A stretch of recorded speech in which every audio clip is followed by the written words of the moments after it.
Ouais bien les petits potes, je vous dis bonjour, on se retrouve pour une toute nouvelle vidéo. On est sur un essai de la CB500 Hornet.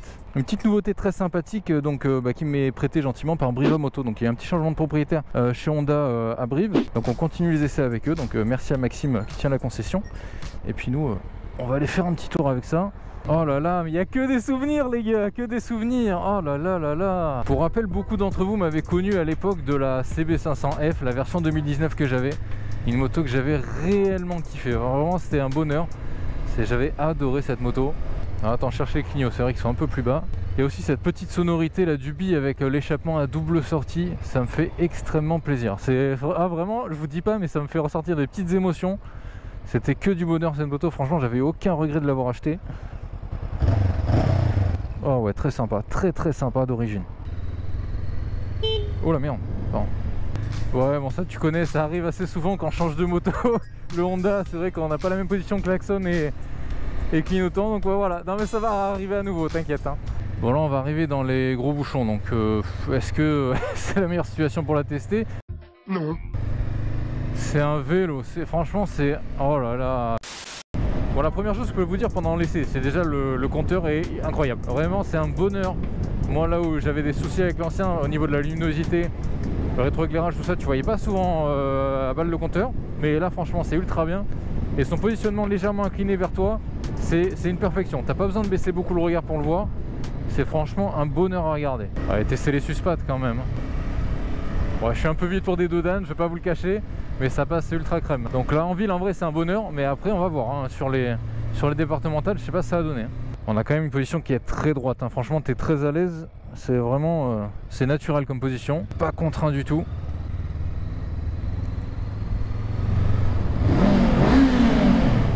C'est propre hein, pour de l'origine. Après je vais être franc avec vous les gars, si vous cherchez la moto à deux la plus sportive, la plus coupleuse, tout ce que tu veux, c'est pas la philosophie de celle-là, vraiment pas. Mais globalement on reste quand même dans une philosophie Honda assez classique, c'est à dire que la moto va être bonne partout sans être excellente à un endroit particulier, tu vois. Mais pour moi c'est un peu le même avis que la Z500 dans le sens où c'est vraiment des cylindrées qui sont grave sous-cotés en permis à deux. Et pour moi il faudra en voir beaucoup plus. J'y vais quand même tranquille les gars, parce que rodage de la moto, au niveau de tout, des freins, des pneus, du moteur.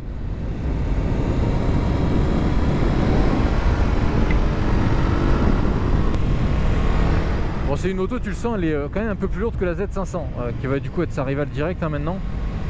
Mais alors sur les routes comme ça, à virage et tout, t'accélères un peu, je trouve ça un peu mieux quand même. Je trouve que la moto est plus posée, tu la ressens mieux.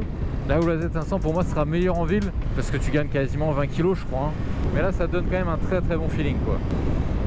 Je me sens comme à la maison parce que c'est vraiment, je garde exactement le même feeling qu'avec mon modèle 2019 que j'avais gardé 2 ans. Et très sincèrement il n'y a pas de très forte amélioration par rapport à cette époque là hein. Le moteur est le même, le châssis est le même, mais tu vas avoir un nouveau compteur. Tu as les fourches inversées qui sont arrivées sur la version de mémoire 2023. Donc c'est des petites améliorations sympas qui refont pas le monde non plus, et ce qui fait que tu as littéralement le même feeling. Ça fait un quart d'heure que je suis parti, j'ai toujours pas réglé mes rétros, mais t'inquiète. Toujours le même problème mon gars. C'est là on va commencer à bien s'amuser, à profiter du petit moteur là, ce petit bicylindre qui pour info du coup fait 47,5 chevaux. Vraiment tu es au max des puissances possibles pour les permis à deux. Donc c'est pour ça que pour moi il y a toujours eu un vrai intérêt à ce genre de moto.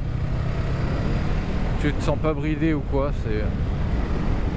Et puis là pour la réaccélération on a droit à petit 45 Nm de couple, ce qui est on va dire entre guillemets dans les normes encore une fois de ce genre de moteur avec ce type de cylindrée.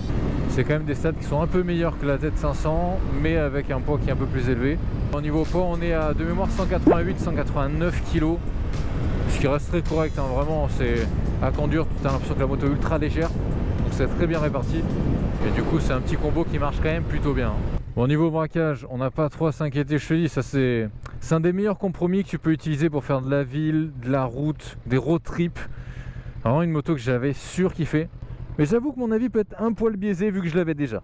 Ouais bien les amis, on se retrouve devant la CB500 Hornet, du coup la remplaçante de la CB500F qui était produite du coup jusqu'en 2023. Donc on a quelques petites améliorations, quelques petits changements. On va regarder ça en détail, vous inquiétez pas. Pour rappel, j'en ai parlé juste avant, on est donc sur un 500 cm3 en bicylindre, à la limite de ce qui est possible au niveau permis à deux en termes de puissance. Bon après par contre si vous cherchez un peu plus de couple, vous en trouverez ailleurs, notamment sur la 750 en net, qui elle a un peu plus de couple, un plus gros moteur, plus grosse cylindrée. Alors moi je vais vous donner les petites spécifications qui ont changé par rapport à la 2019 que j'avais, donc non pas par rapport à la 2023 parce que je ne les connais pas toutes ces spécifications de l'ancienne version. Alors déjà pour commencer au niveau de tout ce qui est freinage, pour moi de mémoire j'avais un simple disque à l'avant sur la 2019, là on est sur un double disque. Au niveau des suspensions à l'avant on a droit à des fourches inversées, pour moi c'était des fourches classiques que j'avais à l'époque. Mais je sais que cette modification a été apportée déjà sur le modèle 2023.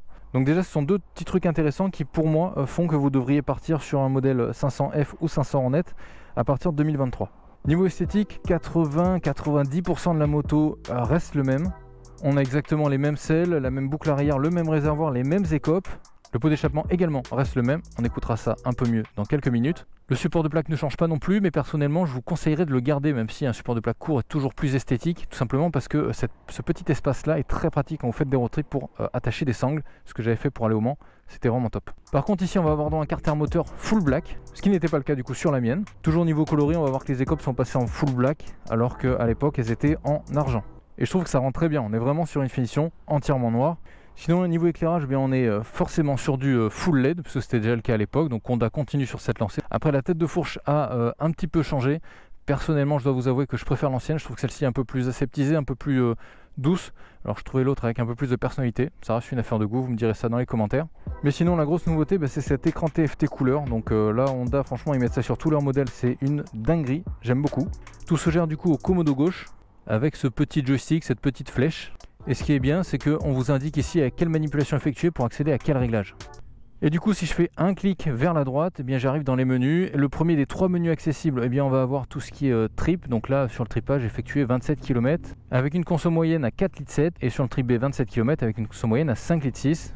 Et on peut également afficher la vitesse moyenne. Si je reviens en arrière, je peux redescendre d'un cran et accéder après à d'autres informations des trips A et B qui permettent de les remettre tous les deux à 0. Ensuite je peux redescendre à nouveau et rentrer dans les réglages plus spécifiques, notamment avec le réglage de certaines fonctionnalités, arriver à l'affichage, changer mon affichage. Par exemple je vais mettre mon compte tour en barre. Ensuite je peux également changer la luminosité, ce qui était beaucoup plus complexe à réaliser sur l'ancienne version. Je peux également changer mon fond d'écran. Perso on le laisse en auto, ce qui fait que quand il fera nuit on passera plutôt en sombre et quand il fera jour en blanc. Sinon au niveau des paramètres généraux, on va avoir tout ce qui est date, heure, unité, langue et tout ce qui est réinitialisation. Et ensuite le dernier onglet concerne l'assistance avec la programmation des différents entretiens. Sinon directement sur ce compteur on va avoir ici la jauge de carburant. Donc là ici le compte tour que j'ai mis en bas, la vitesse instantanée, la vitesse engagée, l'odomètre total, l'heure en haut à droite. Et ensuite vous avez tous les voyants qui s'affichent autour du compteur. Et à savoir que cette nouvelle instrumentation vous permet également de connecter votre téléphone tout simplement pour par exemple écouter vos SMS quand vous les recevez, ça vous évite de vous arrêter, sortir le téléphone, ce genre de choses, donc c'est très pratique. Dernière petite évolution que je peux évoquer, c'est au niveau du commodo gauche qui a un petit peu évolué au niveau des matières et du ressenti, tout simplement parce qu'à l'utilisation on sent vraiment un réel clic, c'est moins flou que les précédentes générations, donc ça j'aime bien, c'est une bonne évolution, ça reste pratique. Ceux qui testent la moto aujourd'hui ne verront pas forcément la différence, mais quand tu as vu la petite évolution qu'a fait Honda, c'est plutôt agréable. Par contre avant de redémarrer la moto, je vais vous donner un petit point négatif de cette moto, de ce modèle. Même chez Honda il y a plein d'autres modèles qui ont ça, ce sont ces embouts de guidon qui sont reliés directement avec les contrepoids à l'intérieur, les masses qui permettent l'équilibrage de la moto, un meilleur équilibrage de la moto. Et bien c'est très chiant, voilà, pour moi il y a une évolution à faire là-dessus chez Honda, parce que pour mettre des rétroviseurs en bout de guidon ou changer vos embouts de guidon c'est un petit peu plus compliqué, il faut soit repousser les masses à l'intérieur, soit les retirer, donc c'est un petit peu dommage. Bon allez les gars, on va redémarrer la moto simplement pour vous faire écouter le petit échappement qui est juste là.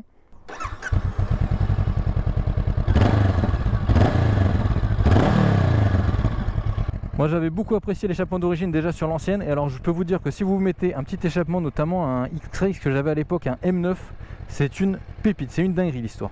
Allez, je remonte en selle. Ah d'ailleurs la hauteur de selle elle est à 785 mm de haut, donc déjà calmez-vous, je vous rassure, tous les petits gabarits peuvent monter sur cette moto. Vraiment c'est ultra facile, c'est ultra accessible, donc pas d'inquiétude. Si vous cherchez une moto pour les petits gabarits, ça marche très bien. Et même moi qui fais 1m78, bon j'ai les deux pieds à plat, mais je suis pas non plus en crapaud. Tac, tu vois, si je rapproche mes jambes du réservoir, je suis à la bonne taille. Alors je sais qu'il y en a beaucoup d'entre vous qui kiffent quand j'essaye des motos un peu exceptionnelles comme les 1390 et les GSX-R et tout ça. Mais ça c'est des petites pépites qui sont très sous-cotées et qui nécessitent d'être vues et essayées par plein de gens pour comprendre leur utilité. Je me demande si le frein arrière n'est pas un peu moins mordant qu'à l'époque, mais ça reste plutôt pas mal. Oh là là, c'est bien, c'est cool. C'est pas un foudre de guerre, vraiment pas. Mais on s'amuse et franchement, quelqu'un qui maîtrise à 100% cette moto, il y a gros moyen de s'amuser. Après le petit truc qu'ils ont rajouté aussi, c'est la gestion de traction control. Là c'est désactivable avec un petit bouton sur le commodo. Mais très sincèrement sur une moto comme ça, j'en vois pas beaucoup l'utilité. Vraiment ça va pas se lever à tous les rapports, il n'y a pas trop de risques. C'est cool mais je pense pas que ce soit nécessaire. Le petit truc sympa aussi c'est que d'origine elle est équipée de Road 6 chez Michelin. Moi j'avais les Road 5 à l'époque, j'en étais très content. C'est des pneus que j'avais adoré, qui s'usent pas très vite, qui sont très bien pour du touring et de la route sans forcément être des pneus sport. Donc on vous met pas de la merde avec la moto quoi. En parlant de ça, ça permet aussi de lancer le sujet de tout ce qui est entretien et tout, parce que c'est une moto qui est en fait relativement économique. C'est pas un très gros moteur, donc ça coûte pas très cher à l'entretien. C'est pas des pneus qui sont très larges, donc ça coûte pas très cher non plus. Et à l'utilisation non plus, ça va pas vous coûter un rein, tout simplement parce que c'est une moto qui consomme rien.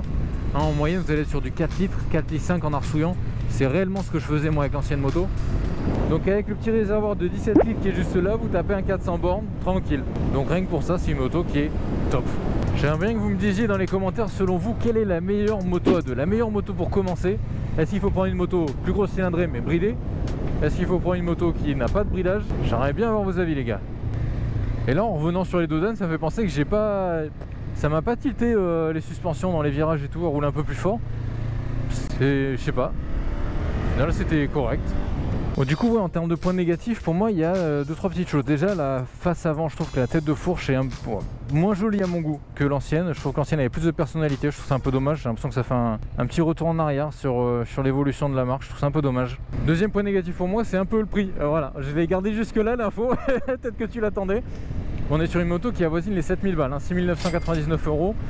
Mais en vrai pour un 500 c'est pas donné non plus. Sachant que de mémoire à l'époque la 750 était sortie, si j'ai pas de bêtises, à 7008 et qu'elle est aujourd'hui à 8000. Je trouve que le gap entre la 500 et la 750 est très faible quand même. Pour moi c'est pas l'affaire du siècle non plus tu vois.